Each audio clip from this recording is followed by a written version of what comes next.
It is Monday, and we lead ourselves towards week 5 of the college football season, and that's hard to believe that we're already that far, but we are, in fact, at week 5. Welcome into Armchair Analysis. Hope you guys are having a fantastic start to your week.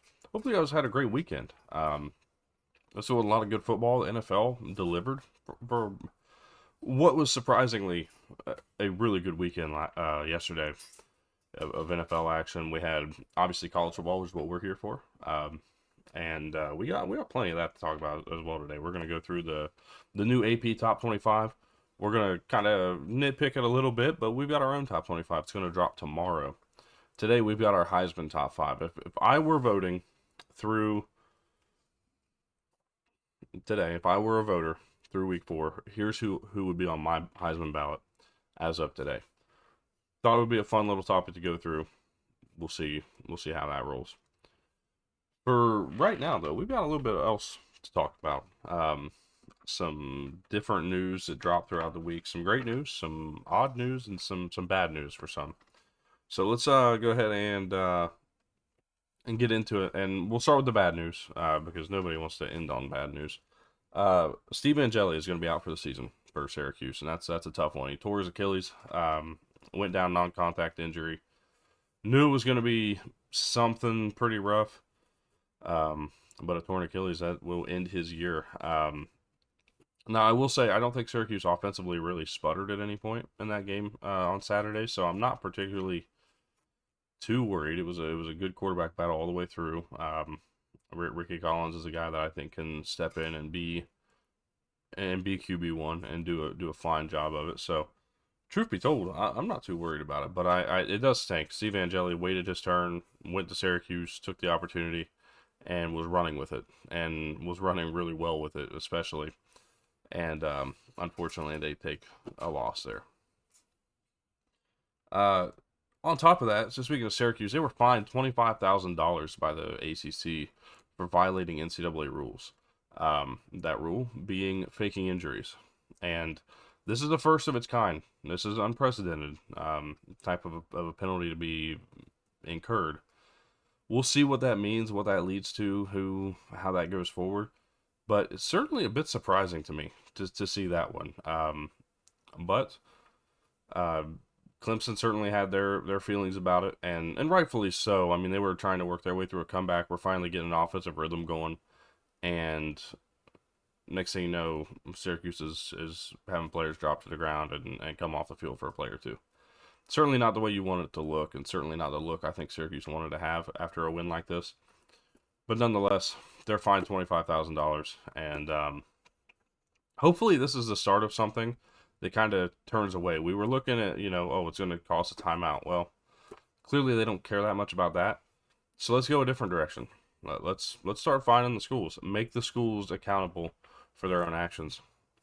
I think it's a solid start. Now you got to teeter the line between fake and real, but it is pretty self-explanatory. And the Syracuse situation was quite a bit egregious. So it certainly does, I think, warrant the crime warrants the punishment.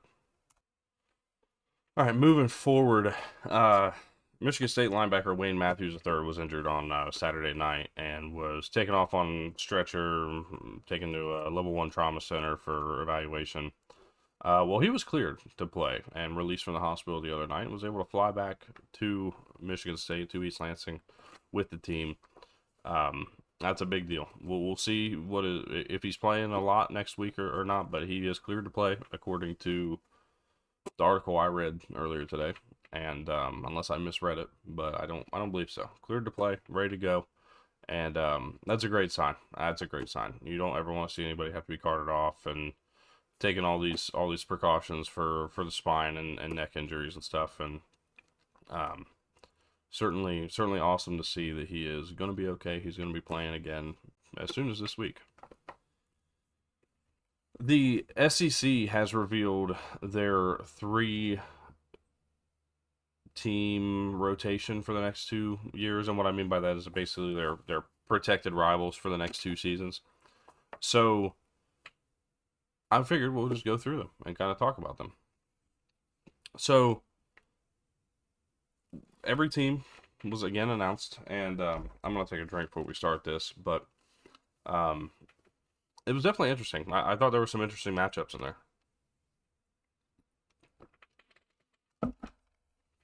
All right. So, Alabama, of course, has Auburn and Tennessee. Add Mississippi State to that list. That's their third.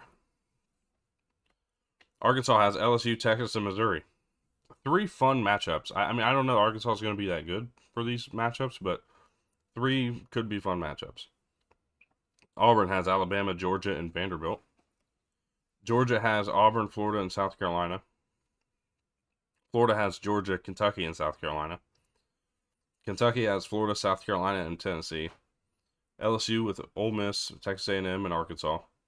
Mississippi State has Alabama, Ole Miss, and Vandy. Missouri has Arkansas, Oklahoma, Texas A&M.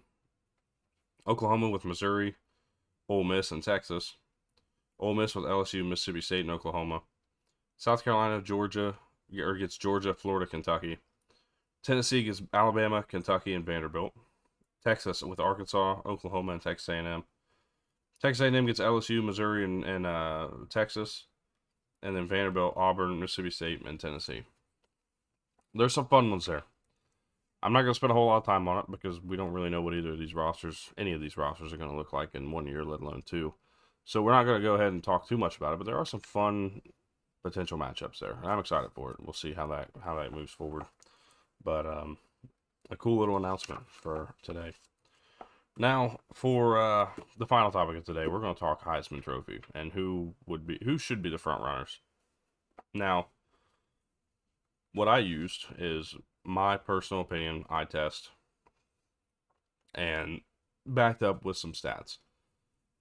Understand that by saying opinion, that's what these awards are opinion-based awards. They're just more than one person's opinion-based award. So we've got plenty yet to discuss and go over for this, and we've also got plenty of the season. Let's understand that this is week 4. This is not week 8, week 12, or the end of the year. This is just who I would vote for as of right now, based on body of work and strength of opponent, amongst other stories. So, with that said, let's go ahead and pull this graphic up. So see here, this is what I would pick right now. And I'm going to go through everybody I had on my list. But let's go ahead and start with those who didn't make it on here, okay? Carson Beck was a guy that... I originally posted a much different version. I was kind of brainstorming. I was like, who do I think could be up here? And as going through that process, I heard Carson Beck's name. And that was because originally I had Garrett Nussmeier up at 3.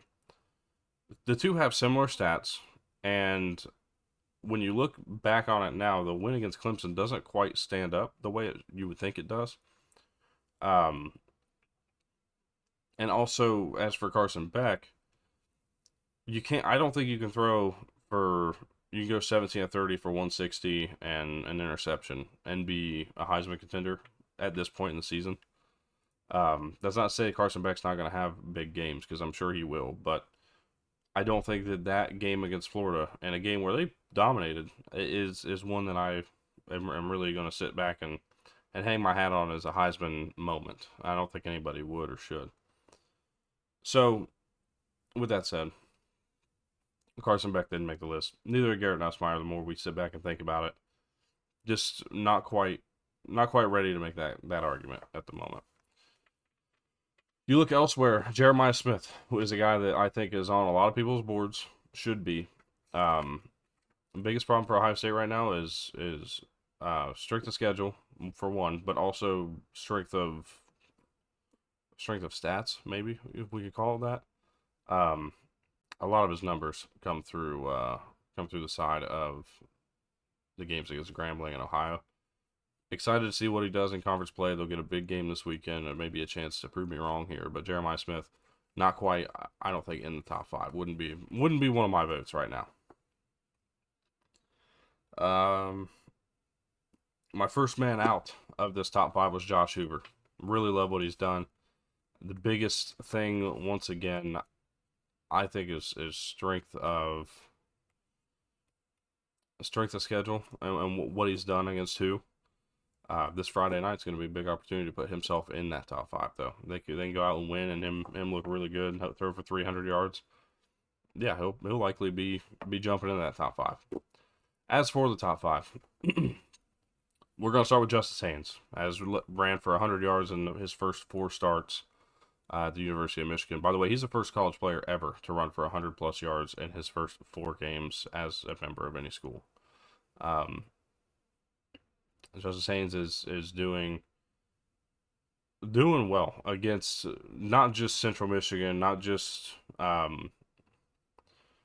who was week 1, New Mexico, but he also has looked really good against Oklahoma. He looked good Saturday against Nebraska. Continue to do what he's doing. He's got 3 rushes for over 60 yards for touchdowns, including 2 75-yard touchdown runs so far this season. Justice Haynes, to me, has just been the best player on the Michigan roster, and has certainly been a big part of why they're winning some games, because I think that without him, we may not be having this conversation of Michigan being 3-1. So Justice Haynes, to me, goes up to number 5. Joey Aguilar at 4. Sure, they lost to Georgia, but Joey Aguilar has been fantastic so far this year, and really has proven a lot of people wrong, including myself.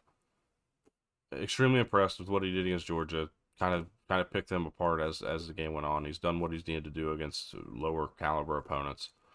Joey Aguilar at 4. Dante Moore. They're just taking care of business, is what Oregon's doing right now, and I'm not going to punish that. The strength of schedule when they're doing it the way they're doing it. They're dominating everybody right now. So I'm not particularly concerned about that one at the moment. Dante Moore at 3. Fernando Mendoza at 2. Really big fan of what he's been doing so far at Indiana. 14 touchdowns, no interceptions, 5 touchdown passes yesterday on 267 yards passing.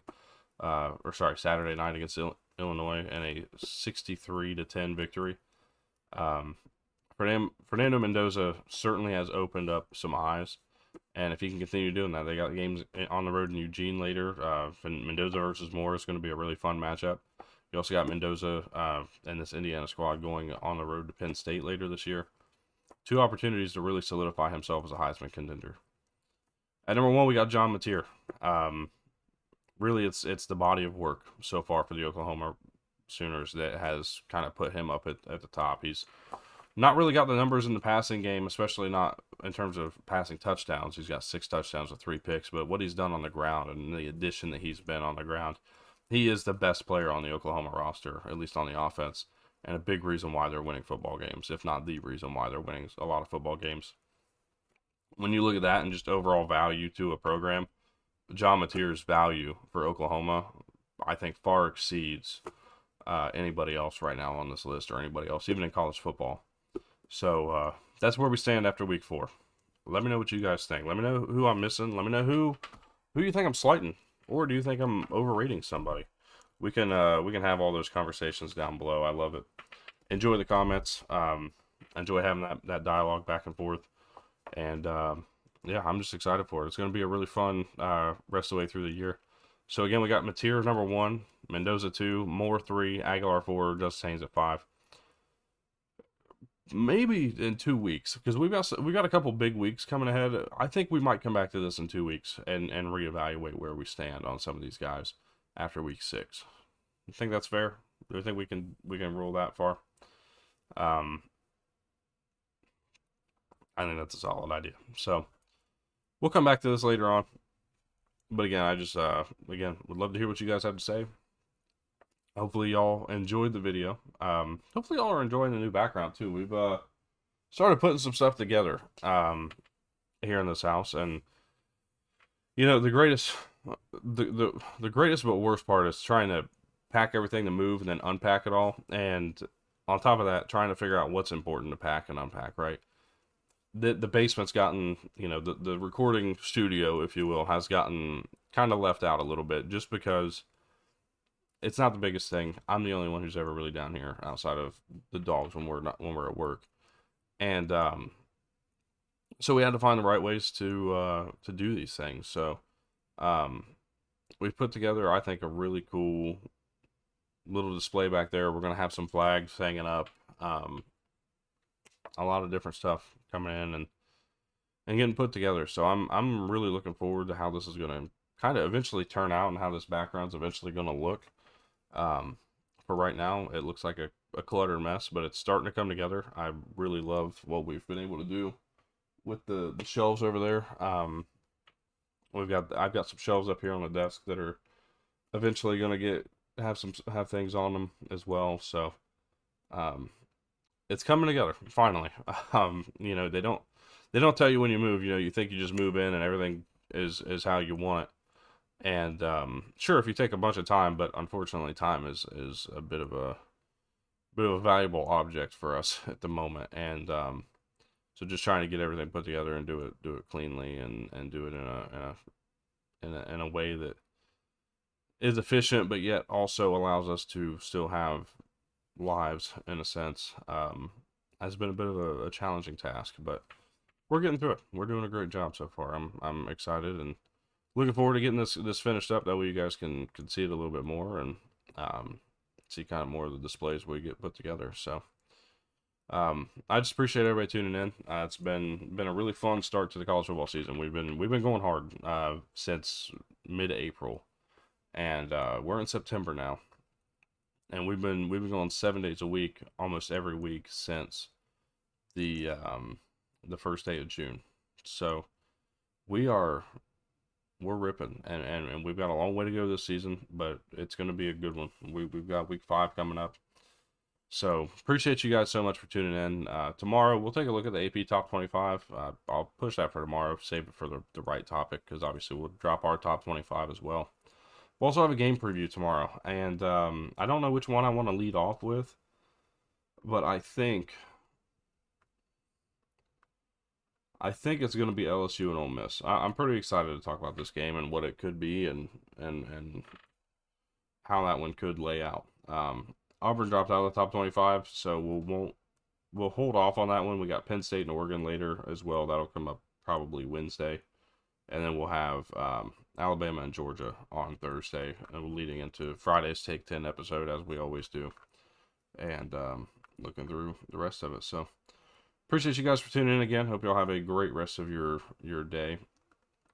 I look forward to seeing you guys tomorrow. If you're new around here, leave a like, subscribe, comment down below. Again, let me know your thoughts on my current top 5 if I were to vote on the Heisman Trophy. Thank y'all so much. Hope you have a great rest of your day again, and we'll see you guys tomorrow.